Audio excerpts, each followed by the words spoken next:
நமக்கு தெரியாமலேயே நாம் பலமுறை பார்த்திருக்கும் ஒரு பிராண்ட், அது ஜாக்கி.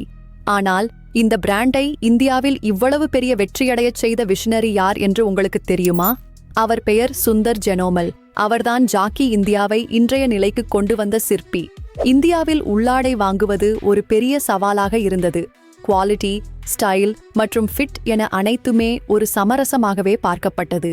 இந்த நிலையை கடந்து ஒரு புரட்சியை ஏற்படுத்த வேண்டும் என்ற நோக்கத்தோடு பேஜ் இண்டஸ்ட்ரீஸ் 1995ஆம் ஆண்டு நிறுவப்பட்டது.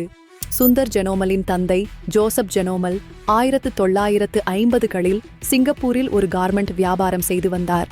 அந்த பாரம்பரியத்தை இந்தியாவிலும் முன்னெடுத்துச் செல்ல ஜெனோமல் குடும்பம் முடிவு செய்தது. அலுவலகம் கூட ஒரு கம்பளி வேர்ஹவுஸ் அமைந்திருந்தது. ஜாக்கியை இந்தியாவுக்குள் கொண்டுவர முதல் லைசன்ஸ் இவர்தான் பெற்றார். ஆனால் அமெரிக்காவின் பிராண்டிங் இந்திய சந்தைக்கு பொருந்துமா என்பதுதான் உண்மையான சவால். இதுதான் இவருடைய யூனிக் செல்லிங் ப்ரொபோசிஷன் ஆனது. உள்ளாடைகள் வெறும் ஆடை மட்டுமல்ல, அந்த கம்ஃபர்ட் ஒரு கான்ஃபிடன்ஸ் இருக்கிறது. அந்த தன்னம்பிக்கையில்தான் உண்மையான வெற்றி அடங்கியிருக்கிறது என்பதை சுந்தர் ஜெனோமல் உணர்ந்தார். இன்று ஜாக்கி ஒரு பிராண்ட் மட்டுமல்ல, அது ஒரு லைஃப் ஸ்டைலாக மாறியுள்ளது.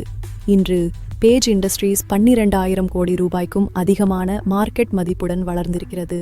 1000க்கும் மேற்பட்ட எக்ஸ்க்ளூசிவ் ஜாக்கி ஸ்டோர்ஸ், 50,000க்கும் அதிகமான ரீட்டெயில் பாயிண்ட்ஸ் மற்றும் 100% பிராண்ட் ரிகால்.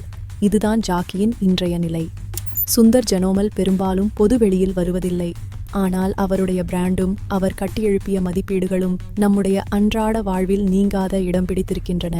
இது போன்ற உண்மையான ஸ்டார்ட் அப் வெற்றி கதைகளுக்கு நமது ஸ்டார்ட் அப் மாஸ்டரை இப்போதே ஃபாலோ செய்யுங்கள்.